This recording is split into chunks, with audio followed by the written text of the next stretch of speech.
ஸ்ரீ சாயிநாத ஸ்தவனமஞ்சரி. சுக்லாம் பரதரம் விஷ்ணும் சசிவன்னம் சதுர்புஜம் பிரசன்னவதனம் தியாயேத் சர்வ விக்னோபசாந்தயே. ஸ்ரீ கணேசாய நமக. மகா கணபதியே, எல்லாவற்றுக்கும் ஆதாரமானவரே, மயூரேஸ்வரா, எல்லாவற்றுக்கும் சாட்சியாக விளங்குபவரே, கௌரியின் புதல்வரே, எண்ணங்களுக்கெல்லாம் அப்பாற்பட்டவரே, பெருத்த வயிறுடையவரே, ஸ்ரீ கணேசா, எங்களை காத்தருள்வீர்.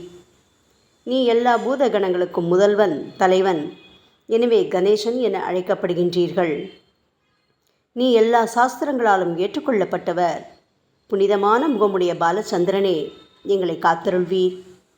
ஓ சாரதே, சரஸ்வதியே, கலைவாணியே, வாக்கின் தெய்வமே, நீ வார்த்தைகளுக்கெல்லாம் தலைவி. உலகின் உயிரோட்டத்தின் காரண கர்த்தாவே நீங்கள்தான். நீங்கள் படைப்பாளிகளின் இறைவி. நீங்கள் எப்பொழுதும் இத்தேசத்தின் அணிகலன். எங்கும் நிறைந்திருக்கும் எல்லையில்லாத சக்தியே, சரஸ்வதியே, உங்கள் பாதங்களை வணங்குகிறோம்.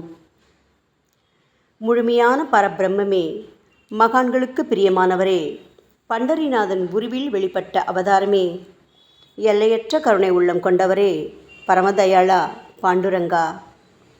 பொம்மலாட்டக்காரன் தன் கையில் உள்ள கயிற்றால் பொம்மைகளை ஆட்டுவிப்பது போல் பிரபஞ்சம் எங்கும் நிறைந்து நின்று உலகை ஆட்டுவிக்கும் ஒரு பொம்மலாட்டக்காரர் நீங்கள். உங்கள் மெய்ப்பொருளை உய்த்துணர அறிவியல் ஏடுகளும் புனித நூல்களும் இன்னமும் முயன்று கொண்டுதான் இருக்கின்றன. மெத்த படித்தவர்களுக்கோ நீங்கள் வெளிப்பட்டதே இல்லை. ஓ சக்கரபாணியே, பாண்டுரங்கா, அத்தகைய அறிவற்றவர்கள் வெறும் வார்த்தை ஜாலங்களிலேதான் சிக்கொண்டவர்கள். மகான்கள் மட்டுமே உங்களை உணர்வார்கள். மற்றவர்கள் குழப்பமடைந்துள்ளார்கள். உங்களுக்கு பக்தியோடு கூடிய சாஷ்டாங்க நமஸ்காரத்தை செய்கிறோம். ஓ 5 முகங்கள் கொண்ட சங்கரனே, மனித மண்டை ஓடுகளான மாலை அணிந்தவரே, நீலகண்டரே, திகம்பரா, ஓம்கார வடிவானவரே, பசுபதியே, எங்களை காத்தருள்வீர். எல்லா நேரங்களிலும் எவருடைய உதடுகள் உங்களுடைய நமச்சிவாய நாமத்தை உச்சரிக்கின்றதோ அவர்களது உலகியல் துன்பங்கள் முழுமையாக நீங்கிவிடும். ஓ ஜடாமுடியை தரித்த சிவனே, உங்கள் நாமத்தின் சக்தி அத்தகையது. உங்களது பாதங்களை வணங்கி நாங்கள் ஸ்ரீ சாயிநாதரின் புகழை கூறும் இந்த துதியை எழுதுகிறோம். இந்த அருட்பணி முழுமையடைய எங்களுக்கு அருள்வாயாக நீலகண்டா, ஆலகால விஷமுண்ட சிவனே. இப்பொழுது அத்ரி மகரிஷியின் புதல்வரான தத்தாத்ரேயர், அவரவர் குலதெய்வங்கள் இந்திரன், துகாராம், ஞானிகள் மற்றும் எல்லா சாய் பக்தர்களையும் பணிகிறோம். ஸ்ரீ ஷீரடி சாய்நாதா, உமக்கு வெற்றி கிட்டட்டும். பாவிகளை கடைத்தேற்றும் கருணையுள்ளவரே, உங்கள் பாதங்களில் எங்களது தலையை வைத்து வேண்டுகிறோம். உமது பாதுகாப்பை எங்களுக்கு அருள்வாய். நீங்கள் முழுமையான பரபிரம்மம், ஆனந்தத்தின் இருப்பிடம். நீங்களே விஷ்ணு. மன்மதனை எரித்த ஊமையொரு வாகனும் நீங்களே. சாயி, நீங்கள் மனித வடிவில் தோன்றிய இறைவன். அறிவு என்னும் ஆகாய சூரியன். நீங்கள் கருணை கடல். நீங்கள் பிறவி பிணிக்கு ஓர் அருமருந்து. நீங்கள் ஏழைகளுக்கும் கீழ்த்தட்டு மக்களுக்கும் விரும்பியதை கொடுக்கும் சிந்தாமணிக்கல். நீங்கள் உங்கள் பக்தர்களை பரிசுத்தப்படுத்தும் தெய்வம். உலக வாழ்க்கை என்னும் சம்சார கடலில் மூழ்குபவர்களை காப்பாற்றும் ஓடம். நீங்கள் அஞ்சுபவர்களின் புகலிடம்.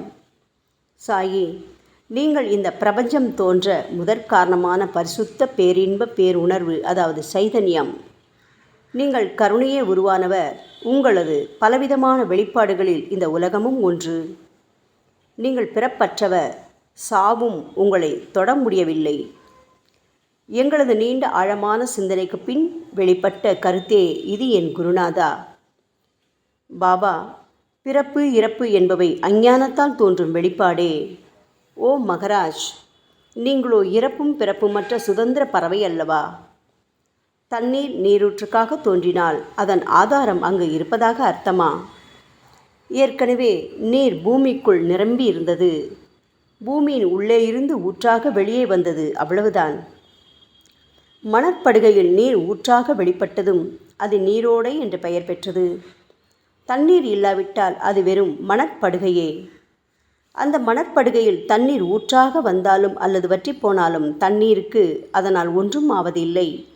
ஏனென்றால் தண்ணீர் அந்த மணற்படுகைக்கு எந்தவிதமான முக்கியத்துவமும் கொடுப்பதில்லை. ஆனால் அறியாமையால் மணற்படுகையோ நீர் நிரம்பி இருந்தால் அது பெருமைப்பட்டு கொள்கிறது. ஆகையால் நீர் வற்றிய உடனே அது மிகவும் மனவருத்தம் அடைகிறது. இந்த மனித உடலும் ஒரு விதத்தில் அந்த மணற்படுகை போன்றதே. புனித பேரின்ப நிலையை அந்த நீரூற்றின் தூய தண்ணீருக்கு ஒப்பிடலாம். இம்மாதிரி எண்ணற்ற மணற்படுகைகள், அதாவது மனித உடல்கள் இருந்த போதிலும் அவற்றில் உள்ள நீர், அதாவது பேருணர்வு எனப்படும் சைதன்யம் மட்டும் மாறுபடுவதே இல்லை. கருணையுள்ளம் கொண்டவரே சாய்நாதா, நாங்கள் உங்களை ஆதியும் அந்தமும் இல்லாதவர், பிறப்பற்றவர் என்று கூறுவோம். இந்திரனின் கையில் இருக்கும் வஜ்ராயுதம் நீங்கள். இந்த வஜ்ராயுதம் ததீசி என்ற முனிவரின் முதுகெலும்பை கொண்டு தயாரிக்கப்பட்டது. இதுவரை இந்த பூமியில் எத்தனையோ எண்ணற்ற உயிரினங்கள் தோன்றியுள்ளன, இப்பொழுதும் தோன்றிக் கொண்டுதான் இருக்கின்றன. வரும் காலத்தில் மேலும் எண்ணற்ற உருவங்கள் தோன்றத்தான் போகின்றன. அந்த ஒவ்வொரு தோற்றத்திற்கும் ஒரு தனி உருவமும் பெயரும் கிடைக்கும். இந்த உயிர்கள் ஒவ்வொன்றும் பெயராலும் தோற்றத்தாலும் மட்டுமே இவ்வுலகில் அடையாளம் காட்டப்படுகிறது. ஆகையால் அந்த சுத்த பேருணர்வு நிலையை நீ நான் என்று பிரித்து காட்டுவது சரியல்ல. ஏனென்றால் எது இரண்டாக தோன்ற முடியாதோ அதுவே உண்மையில் பரிசுத்த பேரின்ப பேருணர்வு எனப்படும். அது ஒன்றே அனைவரின் உள்ளும் ஆத்மா என்ற பெயரில் உள்ளது. மேலும் உண்மையை சொல்வதானால் அந்த ஒரே ஒரு சுத்த பேரின்ப பேருணர்வு நிலைதான் உலகம் முழுவதும் வியாபித்திருக்கிறது. அப்படி இருக்கையில் நீ நான் என்ற வேற்றுமைகள் எவ்வாறு இருக்க முடியும்? நீருண்ட மேகத்தில் உள்ள நீரின் தன்மை உலகெங்கிலும் ஒன்றே. ஆனால் அது பூமியை அடைந்ததும் வெவ்வேறு தோற்றங்களை நதி, ஏரி, ஊற்று என ஏற்கின்றன. கோதாவரி மணற்படுகையில் விழும் நீர் கோதாவரி நதி என்றழைக்கப்படும். அதே சமயம் கிணறு ஒன்றில் விழும் நீருக்கு அந்த சிறப்பு தகுதி கிடைப்பதில்லை. கோதாவரி நதி மிகவும் புனிதமானது. சாயி, நீங்கள் அதில் உள்ள தூய நீரை போன்றவர், நாங்களோ குளம், குட்டை, சகதியில் உள்ள நீர் போன்றவர்கள். நம் இருவருக்கும் இடையே உள்ள வித்தியாசம் இதுதான். பாபா, எங்கள் வாழ்வின் குறிக்கோளை அடைவதற்கு நாங்கள் உங்களிடம் வரவேண்டும். கூப்பிய கரங்களுடன் உங்கள் பாதங்களை சரணடைய வேண்டும். ஏனென்றால் நீங்கள் ஒருவரே புனிதத்தின் உறைவிடம் என் குருநாதா. புனிதமடைந்த கோதாவரி நதி மணற்பரப்பில் மழை நீர் பாயத் தொடங்கும் போது அந்த நீர் புனிதத்தன்மையை அடையும். அதை வெறும் தண்ணீராக மட்டும் கருதினால் அந்த தண்ணீர் தான் எல்லா இடங்களிலும் இருக்கிறதே. கோதாவரி நதி தீரம் முழுவதும் புனிதமாக கருதப்பட்டது. பூமியின் அந்த மணற்பகுதி அதன் புனித தன்மையை நிர்ணயம் செய்கிறது. நீருண்ட மேகத்தினின்று கீழே விழுந்த நீரின் புனிதத்தன்மையை எந்த பூமியின் பகுதி மாற்றவில்லையோ அந்த பகுதியை கோதாவரி என்று கூறுகிறார்கள். மற்ற பகுதிகளில் விழுந்த நீர் அந்த பகுதியில் உள்ள மண்ணின் குணத்தை ஏற்றுக்கொண்டது, புனித தன்மையை இழக்கிறது. மேகத்தில் பரிசுத்தமாக இருந்த நீர் அசுத்தமாகவும் கசப்பாகவும் உப்பாகவும் மாறிவிட்டது.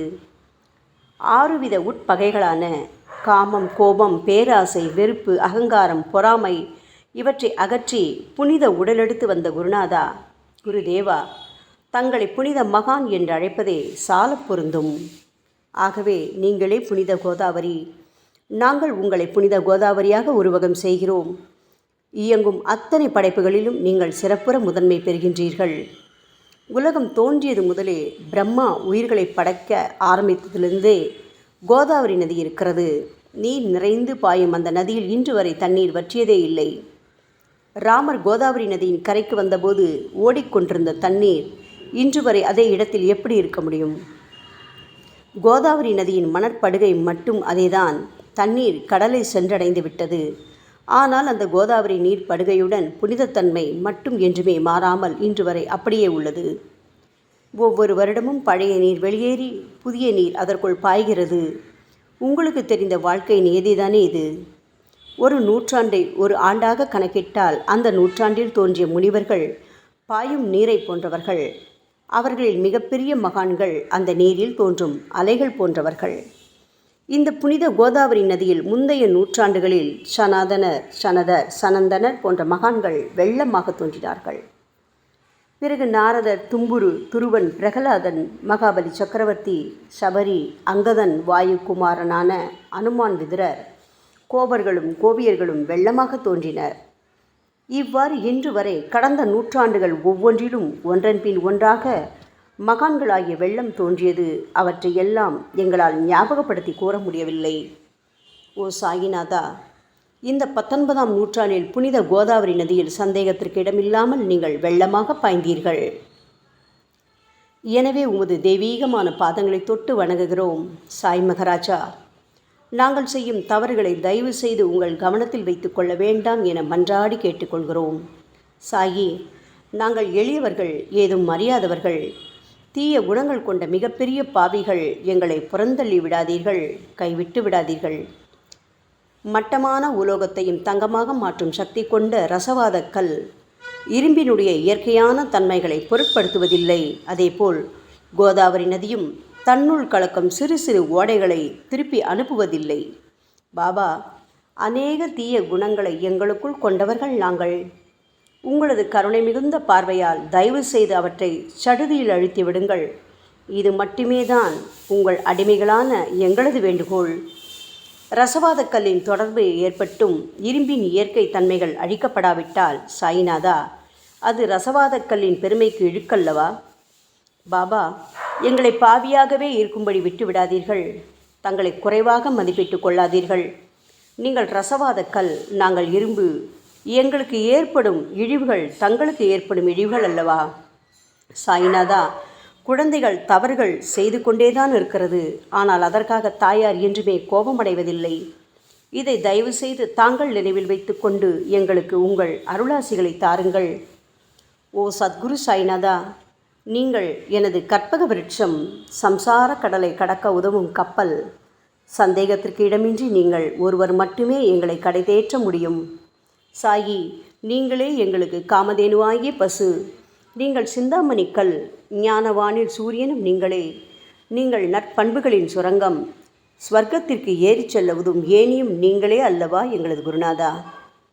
புனித செயல்களின் நிறைகள் நிறைய கொண்டவரே, பரிசுத்தமானவரே, சாந்தி மற்றும் பேரின்பத்தின் மொத்த உருவமே தீனதயாளா, குறைகளற்ற முழுமையான அறிவாக உருவெடுத்தவரே, மனிதர்களில் உன்னதமானவரே, சாந்தி மற்றும் மன்னிப்பதின் உறைவிடமே, எங்களின் அடைக்கலமே, எங்களை ஆசீர்வதியுங்கள், எங்களை ஆசீர்வதியுங்கள். கலியுகம் ஆரம்பித்தவுடன் மகாவிஷ்ணுவால் உலகம் உய்ய அனுப்பப்பட்ட 9 நாதர்களில் ஒருவனான சத்குரு மச்சீந்திரநாதரும் நீங்களே. பரமேஸ்வரன் நெற்றிக்கண்ணை திறந்தவுடன் அந்த அக்னியில் தோன்றிய மகாத்மா ஜாலந்தரும் நீங்களே. நீங்கள் மகாராஷ்டிராவில் தோன்றி பக்தி மார்க்கத்தை பரப்பிய ஞானிகளான நிவிருத்திநாதர், ஞானேஸ்வரர், கபீர்தாசர், ஷேக் முகமது ஏகநாதர். சாயி, நீங்கள் சிவனின் ஓர் அவதாரம், தத்தகுரு. நீங்களே பண்டரிநாதர். நீங்கள் ஆஞ்சநேயரின் மறு அவதாரம் ராமதாசர். நீங்கள் மகாராஷ்டிர ஞானி பாண்டுரங்கன் மீது கீர்த்தனை இயற்றிய துக்காராம். சாயிநாதா, நீங்கள் முஸ்லிம் ஞானி ராமபக்தர் சகாராம். நீங்கள் தத்தாத்ரேயரின் மறு அவதாரம் மாணிக் பிரபு. பாபா, உங்களது அவதார தோற்றம் மற்றும் உங்களுடைய எண்ணற்ற தன்மை புரிந்து கொள்ள எங்களுக்கு உண்மையில் கடினமாக இருக்கிறது. உங்களது ஜாதி குலம் பற்றிய எதையும் நீங்கள் எவருக்கும் வெளிப்படுத்தியதில்லை. சாயி, சிலர் உங்களை முஸ்லீம் என்கிறார்கள், சிலரோ உங்களை பிராமணர் என்கிறார்கள். கிருஷ்ண பரமாத்மாவை போன்று எண்ணற்ற தெய்வீக லீலைகளை செய்வதெல்லாம் உங்களுக்கு ஒரு விளையாட்டல்லவா? ஸ்ரீ கிருஷ்ண பரமாத்மாவை பார்த்து பல்வேறு மக்கள் பலவிதமான பெயர்களிட்டு அவரை அழைத்தனர். சிலர் அவரை யதுகுலத்தின் அணிகலன் என்றார்கள். சிலர் அவரை மாடுகள் மேய்க்கும் இடையன் என்றும் அழைத்தனர். தாயான யசோதை அவரை பச்சிளம் குழந்தை என்றாள். கிருஷ்ணரின் மாமனாகிய கம்சன் அவரை உயிரை குடிக்கும் மகா காலன் என்றான். அர்ஜுனன் அவரை எங்கும் நீக்கமர நிறைந்துள்ளவர் என்றான். அவ்வாறே சாய்நாதா, ஒவ்வொரு மனிதனின் மனநிலைக்கு ஏற்ப அவரவர் எண்ணங்களுக்கு ஏற்ப உங்களுக்கு பெயர்களை சூட்டி மகிழ்ந்தார்கள். மசூதி, நீங்கள் வாழும் இருப்பிடம். உங்கள் காதுகள் இந்து மத வழக்கப்படி குத்தப்படவில்லை. அதேபோல் பாத்தியா ஓதுவதை பார்த்து நீங்கள் முஸ்லிம் என்று கூறுவது பொருத்தமானதே. சாய்நாதா, நீங்கள் துனி மூலம் அக்னியை வழிபடுவதை பார்த்து நீங்கள் ஒரு இந்து என்று முடிவு செய்யப்பட்டது. பாபா, இந்த வெளிப்புற வித்தியாசங்களை வீண் விவாதம் செய்யும் எண்ணம் கொண்டவர்களே விரும்புவார்கள். உண்மையான ஞானத்தில் ஆர்வம் கொண்டவர்கள் இந்த வெளிப்புற வேறுபாடுகளுக்கு முக்கியத்துவம் தரமாட்டார்கள். சாயி, நீங்களோ பிரம்மத்தின் நிலையில் இருக்கின்றீர்கள். ஜாதி குலம் போன்றவை உங்களுக்கு முக்கியமில்லை. நீங்கள் எல்லோருக்கும் மேலான உயர்ந்த குருவாகவும் இந்த பிரபஞ்சத்தை படைத்தவராகவும் இருக்கின்றீர்கள். முஸ்லிம் இந்துக்களிடையே பகைமையுணர்வு ஏற்பட்டதால் அவர்களுக்கிடையே இணக்கமான உறவையும் ஒற்றுமையையும் ஏற்படுத்துவதற்காகவே அல்லவா நீங்கள் மசூதியில் அமர்ந்து அக்னி வழிபாட்டை நடத்தி உங்கள் லீலைகளை பக்தர்களுக்கு காட்டினீர்கள். நீங்கள் ஜாதி மதங்களுக்கு அப்பாற்பட்டவர். நீங்கள் பிரம்மமே, நீங்கள்தானே சாயி. உண்மையில் நீங்கள் எங்களது எண்ணங்களுக்கெல்லாம் அப்பாற்பட்டவர். உங்களை பற்றிய வாதி பிரதிவாதங்கள், ஊகங்கள், ஆதாரம் இல்லாத கருத்துக்கள் இருக்கும் இடத்தில் எங்கள் வார்த்தைகளுக்கு முக்கியத்துவம் எப்படி கிடைக்கும்? ஆனால் சாயிநாதா, உங்களை பார்க்கும் பொழுது எங்களால் மௌனமாக இருக்க முடியவில்லை. வார்த்தைகளால் போற்றுதலே உலக வழக்கம். எனவே உங்கள் அருளாசியுடன் சாயிநாதா, வார்த்தைகளால் எப்படியெல்லாம் உங்களை போற்ற முடியுமோ அவ்வண்ணமே போற்றி புகழ்கிறோம். கடவுளின் நிலையை விட மகான்களின் நிலை வேறுபட்டும் மிக உயர்ந்ததாகவும் இருக்கும். மகான்களின் அருகில் நான் எனது போன்ற எண்ணங்களுக்கு இடமே இல்லை. கடவுளை வெறுத்ததால் இரண்யகசிபுவும் விஷ்ணுவால் கொல்லப்பட்டார். ராமனால் ராவணன் கொல்லப்பட்டன. மகான்கள் கைகளால் இத்தகைய துர்சம்பவங்கள் ஏற்பட்டதே இல்லை. அரசன் கோபிச்சந்தன் முனிவர் ஜாலந்தரரை சாணக்குவியலுக்குள் புதைத்தான். ஆனால் அந்த நிலையிலும் அரசரின் இந்த செயலுக்காக அந்த முனிவர் வருத்தப்பட்டதே இல்லை. அரசனின் அந்த செயலுக்கு நேர்மாறாக அந்த அரசனை சம்சார சூழலிலிருந்து விடுவித்து அவனை முக்தியடை செய்தார். மகான்களின் சக்தி இப்படிப்பட்டதே. அவற்றை விவரித்து கூற முடியாது. மகான்கள் சூரியனின் ஒளியை போன்று பிரகாசிக்கக்கூடியது. சந்திரனின் மென்மையான ஒளிக்கதிர்கள் போல் இதயத்திற்கு ஆறுதல் கொடுக்கும் தன்மை கொண்டது. மகான்களின் அருள் கஸ்தூரியின் நறுமணம் போன்றது. அவர்கள் கரும்பு சாற்றினை போல் இனிப்பானது. மகான்கள் நிச்சயமாக நல்லவர்களிடமும் தீயவர்களிடமும் ஒரே விதமாகவே நடந்து கொள்கின்றனர். அதற்கும் மேலாக பாவிகளிடம் அவர்கள் காட்டும் அன்பு அளவிட முடியாதது. கோதாவரி நதியில் அழுக்கடைந்த துணிகளே சுத்தம் செய்யப்பட வேண்டி வருகின்றன. சுத்தமான துணிகள் கோதாவரி நதியினின்று வெகு தூரத்தில் பெட்டியிலேயே தங்கிவிடுகின்றன. பெட்டியில் வைக்கப்பட்டிருந்த அந்த துணியும் ஒரு முறை கோதாவரி நதிக்கரைக்கு துவைப்பதற்காக வந்தது. இந்த உவமையில் பெட்டிதான் வைகுண்டம், நீங்களே கோதாவரி. கோதாவரி நதிக்கரையே நம்பிக்கை. எல்லா உயிரினங்களும் துணிகள். 6 விதமான மன விகாரங்களான காமம், கோபம், கஞ்சத்தனம், மதம், பொறாமை, மோகம் ஆகியவையே அவைகளை பற்றியுள்ள அழுக்கு. சாய்நாதா, தங்கள் பாதார விந்தங்களை வணங்குவதே கோதாவரியில் செய்யப்படும் புனித குளியல். ஓ சமர்த்தரே, எங்களது எல்லா பாவங்களையும் மன அழுக்கங்களையும் போக்கி எங்களை சுத்தப்படுத்துங்கள் குருநாதா. பாபா, எங்கள் சம்சார வாழ்க்கையில் உழலும் மக்களாகி நாங்கள் மேலும் மேலும் பாவம் செய்கின்றவர்களாக இருக்கிறோம். எனவேதான் உங்களை போன்ற மகான்களின் தரிசனம் பெறுவதற்கு நாங்கள் தகுதியுடையவர்களாகிறோம். கோதாவரி நதியில் தண்ணீர் நிரம்பியுள்ளது. படித்துறையில் துவைப்பதற்காக துணிகள் வருகின்றன. அவை துவைக்கப்பட்டு சுத்தப்படுத்தப்படாவிட்டால் அது கோதாவரி நதிக்கல்லவா இழுக்கை தேடித்தரும். என் குருநாதா, நீங்கள் அடர்ந்த இலைகளுடன் கூடிய நிழலையும் குளிர்ச்சியையும் தரும் மரம். உண்மையில் நாங்கள் எல்லாம் வழிப்போக்கர்கள். எங்களை 3 வித துக்கங்கள், அதாவது இயற்கை இடர்பாடுகளால் வரும் துன்பங்கள், எங்களது உடலுக்கு வரும் நோய் நொடிகள், அஞ்ஞானத்தால் நிரம்பிவிடும் பாவமூட்டை எனப்படும் வெயில் கடுமையாக சுட்டெரிக்கின்றன. கருணாமூர்த்தியே, சாயி, அந்த சுட்டெரிக்கும் 3 வித தாபங்களின் வெப்பத்திலிருந்து தயவு செய்து எங்களை காப்பாற்றும். தங்களது கருணை என்னும் குளிர்ந்த நிழல் இந்த சம்சாரம் என்னும் வாழ்க்கை கடலை கடக்க உதவும் தன்மை கொண்டது. பாபா, மரத்தின் அடியில் அமர்ந்தும் ஒருவன் சூரியனின் சுட்டெரிக்கும் வெப்பத்தை உணர்ந்தால் அது அந்த மரத்தை நிழல் தரும் மரம் என்று கூற முடியுமா என் குருநாதா? சாயி, உங்கள் அருளின்றி இந்த உலகில் நல்லது என்பது ஏற்படுவதில்லை. எனவேதான் தர்மத்தை நிலை நிறுத்துவதற்காக அந்த பரந்தாமனே அர்ஜுனனுக்கு நண்பனாக, வழிகாட்டியாக மற்றும் ஆன்மீகவாதியாக மாறினார். சுக்ரீவனின் அன்பினால் தானே விபீடனன் அரசன் ராமனின் நட்பை பெற்றான். சொல்லப்போனால் ஸ்ரீஹரியும் மகான்கள் மூலமாகத்தான் பெருமை பெற்றார். பிரம்மம் என்பது உருவமற்றது. எனவேதான் வேதங்களால் அதை வர்ணித்து கூற முடியவில்லை. ஆனால் பூமியில் அதை மனித உருவில் தோன்ற வைத்து மகான்கள் அதன் உருவமற்ற தன்மையை மாற்றினர். தாமாஜி என்ற பக்தனுக்காக பகவான் பாண்டுரங்கனை ஒரு தாழ்த்தப்பட்ட குலத்தில் பிறந்தார். சோகமேளா என்ற பக்தருக்காக உலகை காக்கும் தெய்வமே இறந்த எருமைகளின் உயிரற்ற உடல்களை எடுத்தார். மகாராஷ்டிர ஞானி மகான் ஏக்நாத் என்ற பக்தனின் பெருமையை உணர்ந்த பரம்பொருள் பாண்டுரங்கனின் மாறுவிடத்தில் வந்து தண்ணீர் சுமந்து உழைத்தார். உண்மையில் மகான்கள் எல்லாவற்றையும் தாங்கும் சக்தியும் சச்சிதானந்த பிரபுவாகிய இறைவனின் எஜமானர்களே. பாபா, இதற்கு மேல் நாங்கள் சொல்வதற்கு எதுவும் இல்லை. நீங்களே எங்களின் தாயும் தந்தையும். ஷீரடி கிராமத்தில் வசிக்கும் என் சத்குரு சாய்நாதா. சாயி, உங்கள் லீலைகளை எவர் ஒருவராலும் உண்மையிலேயே முழுமையாக புரிந்து கொள்ள முடியாது என்கின்ற பொழுது சாதாரண மனிதனாகிய நான் எவ்வாறு அவற்றை விளக்க முடியும் கூறுங்கள். எல்லா உயிரினங்களையும் காப்பாற்ற நீங்கள் ஷீரடிக்கு வந்திருக்கின்றீர்கள். மண் அகல் விளக்குகளில் வெறும் தண்ணீரை ஊற்றி அவற்றை எரிய வைத்தீர்கள். மிக குறுகிய மரப்பலகையை தொங்கும் ஊஞ்சல் படுக்கையாக்கி உங்கள் யோக சக்தியை உங்கள் பக்தர்களான எங்களுக்கு காட்டினீர்கள். அநேக பெண்களின் மலட்டுத்தன்மையை முழுவதுமாக நீக்கி குழந்தை பாக்கியத்தை பெறச் செய்தீர்கள். உதியின் மூலம் தீர்க்க முடியாத வியாதிகளையும் குணப்படுத்தி பரிபூர்ண சுகம் கொடுத்தீர்கள். என் சாயியே, இவ்வுலக சம்பந்தமான துன்பங்களை நீக்குவது உங்களுக்கு ஒரு பொருட்டே அல்ல. யானை ஒன்று எறும்பை சுமையாக கருதுமா? குருராயா, இப்பொழுது உங்களது பாதங்களை சரணடைந்து விட்டோம். எங்களை திருப்பி அனுப்பி புறந்தள்ளி விடாதீர்கள். எங்களின் மகாராஜ், நீங்கள் அரசர்களுக்கெல்லாம் அரசன். நீங்கள் குபேரனை விட செல்வம் அடைந்தவர். நிச்சயமாக தன்னிகரற்ற வைத்தியர். உங்களை விட மேலானவர் இந்த உலகில் நிச்சயமாக எவரும் இல்லை சாயி. மற்ற கடவுள்களை வணங்குவதற்கு தனித்தனியாக பூஜை பொருட்களும் வழிபாட்டு முறைகளும் உள்ளன. ஆனால் உங்களை வணங்குவதற்கு தகுதியான பொருட்களே இந்த உலகில் இல்லை என் குருநாதா. சூரியனின் ராஜ்யத்தில் தீபாவளி பண்டிகையை கொண்டாடுவதென்றால் எவ்விதமான பொருட்களை கொண்டு அதை கொண்டாடுவோம்? சமுத்திரத்தின் தாகத்தை தணிப்பதற்கு பூமியில் போதுமான தண்ணீர் கிடைக்காது. நெருப்பை சூடாக்குவதற்கு எங்கிருந்து அக்னியை கொண்டு வருவது? ஓ ஸ்ரீ சமர்த்த குருடாயா, பூஜை செய்ய உதவும் பொருட்கள் யாவற்றிலும் இருப்பது உன் ஆத்மாவே. ஆரம்பம் முதலே அவை உன் ஒரு பகுதியே அல்லவா? மேலே கூறப்பட்டவையெல்லாம் தத்வார்த்த ரீதியில் கூறப்பட்டவையே. அனுபவங்களின்றி கூறப்படும் வார்த்தை ஜாலங்கள் வீணே.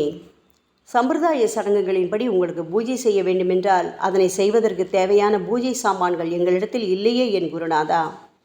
கருணாமூர்த்தியே, எங்களின் கற்பனை திறனின் அடிப்படையில் உங்களுக்கு வழிபாடு செய்கிறோம். தயவு செய்து அந்த வழிபாட்டை இந்த அடிமைகளிடமிருந்து ஏற்றுக்கொள்ளுங்கள். சாயி, இப்பொழுது எங்களது அன்பு மிகுந்த கண்ணீரால் உங்கள் பாதங்களை கழுவுகிறோம். உண்மையான பக்தி என்னும் சந்தனத்தை அரைத்து சாந்தாக்கி உமக்கு இடுகிறோம். அழகிய வார்த்தைகளால் எழுதப்பட்ட இந்த துதியையை உமக்கு மாலையாக அணிவிக்கின்றோம். எங்களது கெட்ட குணங்களை தூபமாக்கி உமக்கு முன் எரிய விடுகிறோம். உமக்கு முன் எரியும் போது எந்தவிதமான தீய வாசனையும் எழுவதில்லை. சாயி, உமக்கு முன்பு இல்லாமல் வேறு எங்காவது இந்த தூபம் எரிய விடப்பட்டால் அது கீழே உள்ளது மாதிரி ஆகும். அதாவது சாம்பிராணியை நெருப்பில் போட்டவுடன் அது பொசுங்கி அதில் உள்ள நல்ல மனம் என்ற நற்குணம் அதை விட்டு மறைந்து போகிறது. பாபா, உமக்கு முன் அது எரியும் போது எங்களது கெட்ட குணம் என்கின்ற அழுக்குகள் எரிந்து நல்ல குணம் மட்டுமே மிஞ்சியிருக்கிறது. மனதில் உள்ள தீய குணங்கள் யாவும் எரிந்த பிறகு மனம் மாசற்ற தூய கங்கை தீர்த்தம் போல் ஆகின்றது. கருணை மூர்த்தியே, மாயை மோகம் என்ற தீபத்தை உங்கள் முன் ஏற்றி காட்டுகிறோம். அதன் மூலம் எங்களது மனம் வைராக்கியத்தை அடைய அருள்வீராக. பரிசுத்தமான நம்பிக்கை என்ற சிம்மாசனத்தை நீங்கள் என்னுள் அமர்வதற்கு ஆசனமாக உமக்கு தருகிறோம். அதில் அமர்ந்து கொண்டு எங்களது பக்தி என்ற நெய்வேத்தியத்தை ஏற்றுக்கொள்ளுங்கள் சாயி. எங்களது பக்தி என்ற நெய்வேத்தியத்தை ஏற்றுக்கொண்டு அதன் சாரை மட்டுமாவது எங்களுக்கு தயவு செய்து கொடுப்பீராக. ஏனெனில் நாங்கள் எல்லாம் உமது பால்குடி மாறாத பச்சிலம் குழந்தைகள் அல்லவா. உங்கள் அருட்பாலில் எனக்கு உரிமை உண்டு. பாபா, என் மனத்தையே உமக்கு தட்சணையாக கொடுக்கிறேன். ஆகையால் நாங்கள் செய்யும் காரியங்கள் யாவற்றிலும் நான் செய்கிறேன் என்று நாங்கள் உரிமை கொண்டாட முடியாது. ஏனென்றால் நினைக்கும் மனதைத்தான் உமக்கு அர்ப்பணித்து விட்டோமே சாயி. இப்பொழுது பணிவுடன் கூடிய பிரார்த்தனையோடு உங்கள் பாதங்களில் சாஷ்டாங்க நமஸ்காரம் செய்கிறோம். ஓ தெய்வீக சாய்நாதா, தயவு செய்து நீங்கள் அதை ஏற்றுக்கொள்ளுங்கள். 8 பிரார்த்தனைகள். சாய்நாதா, சாந்தமான மனம் உடையவரே, அறிவின் சிகரமே, அன்புள்ளம் கொண்டவரே, கருணை கடலே, உண்மையின் உறைவிடமே, மாயை என்னும் இருளை அகற்றுபவரே, ஜாதி மதங்களுக்கு அப்பாற்பட்ட துறவியே, எங்களின் புரிந்து கொள்ளும் திறமைக்கும் அப்பாற்பட்டவரே, அன்பின் இருப்பிடமே, ஷீரடிநாதா, எங்களை காப்பாற்றும், எங்களை காப்பாற்றும்.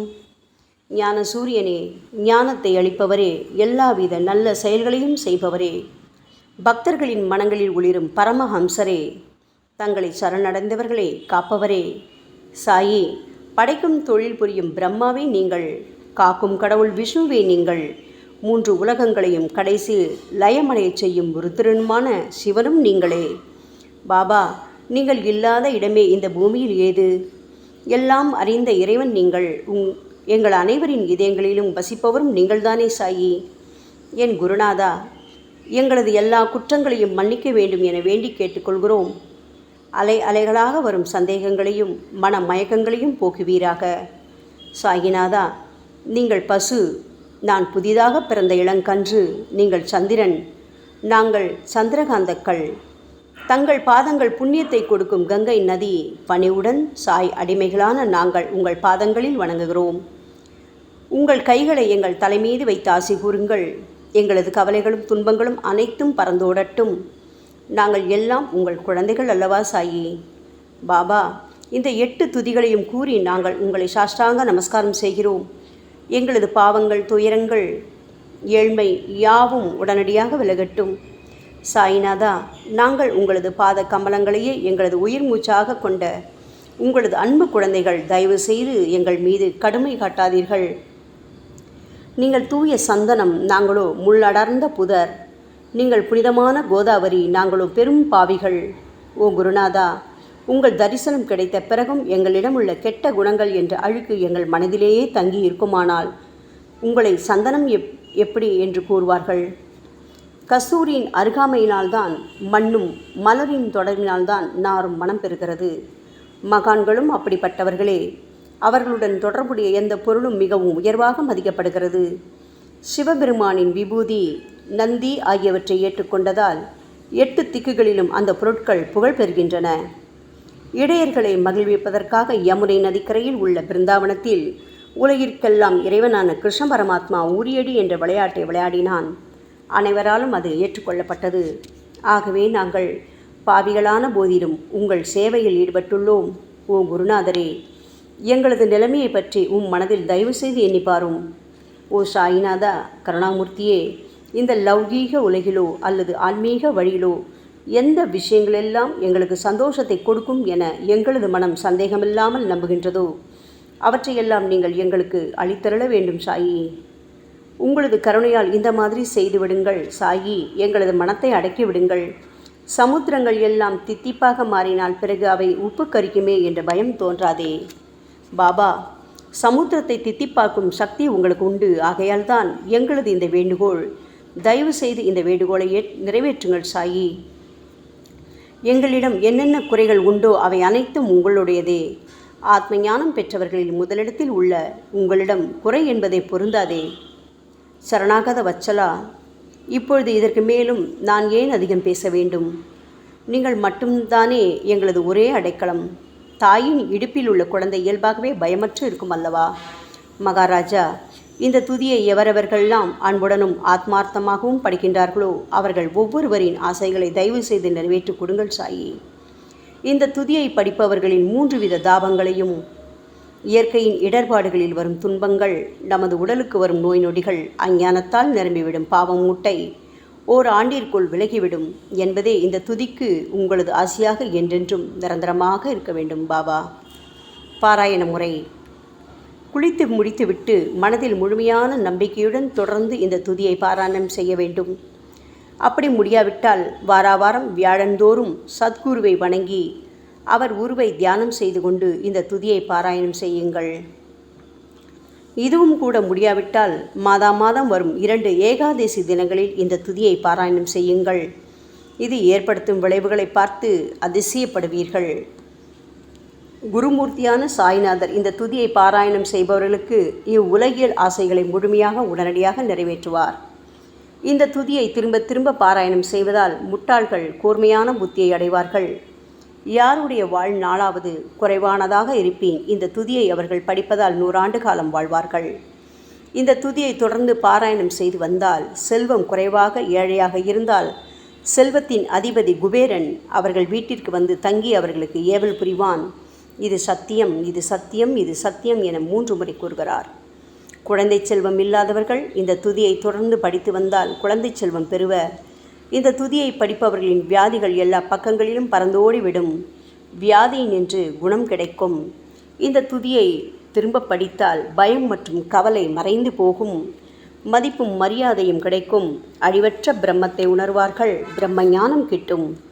அறிவுடையோரே, இந்த துதியின் மீது உங்கள் இதயங்களில் முழுமையான நம்பிக்கை வையுங்கள். சந்தேகங்கள், நம்பிக்கையின்மை, தவறான எண்ணங்கள் ஆகியவற்றுக்கு கொஞ்சம் கூட மனத்தில் இடம் கொடுக்காதீர்கள். ஷீரடிக்கு புனித பயணம் மேற்கொள்ளுங்கள். பாபாவின் தாமரை பாதங்களை மனதில் இருத்துங்கள். அவர் அனாதைகளின் உறவினர், பக்தர்களின் விருப்பங்களை நிறைவேற்றும் கற்பகத்தரு, கேட்டதை கொடுக்கும் கலியுக தெய்வம். பாபாவால் உணர்வூட்டப்பட்டு இந்த துதியை நான் இயற்றினேன். இல்லாவிட்டால் எந்த விதமான முக்கியத்துவமும் இல்லாத என்னால் இந்த துதியை எவ்வாறு எழுத முடியும்? ஆங்கில ஆண்டு 1918 புரட்டாசி மாதம் வளர்பிறையில் விநாயக சதுர்த்தி அன்று சூரிய உதயத்துக்கு முன் இந்த பாமாலை நிறைவு செய்யப்பட்டது. புனிதம் வாய்ந்த நர்மதா நதிக்கரையில் இந்தூருக்கு அருகிலுள்ள ஊரான மகேஸ்வர கஷேத்திரத்தில் ஸ்ரீ அகல்யா தேவியின் சந்நிதியில் சாயிநாதரை போற்றி பாடும் இந்த சவண மஞ்சரி நிறைவடைந்துள்ளது. மகேஸ்வரம் என்ற புனித தலத்தில் இந்த துதி நிறைவடைந்தது. ஸ்ரீ சாயிநாதர் என் மனதிற்குள் புகுந்து இந்த துதியின் ஒவ்வொரு வார்த்தையையும் புற வைத்தார். தாஷ்கன் மகராஜ் எல்லா ஞானிகள் மற்றும் துறவிகளின் வேலையாள். எங்கும் மங்களம் பொங்கட்டும். ஸ்ரீ சாயிநாதரை போற்றி பணிவுடன் எழுதப்பட்ட இந்த ஸ்ரீ சாயிநாத ஸ்தவன மஞ்சரி என்ற துதி பாராயணம் செய்பவர்கள் சம்சார கடலை கடக்க உதவட்டும். இது ஸ்ரீ பாண்டுரங்கனுக்கு தாஷ்கனு மற்றும் சாய் பக்தர்களின் நம்பிக்கை மற்றும் பணிவோடும் கூடிய பிரார்த்தனை. மங்களம், சுபமங்களம். ஸ்ரீ சச்சிதானந்த சமர்த்த சத்குரு ஸ்ரீ சாய்நாத் மகராஜ் கி ஜெய். ஓம் சாய்ராம்.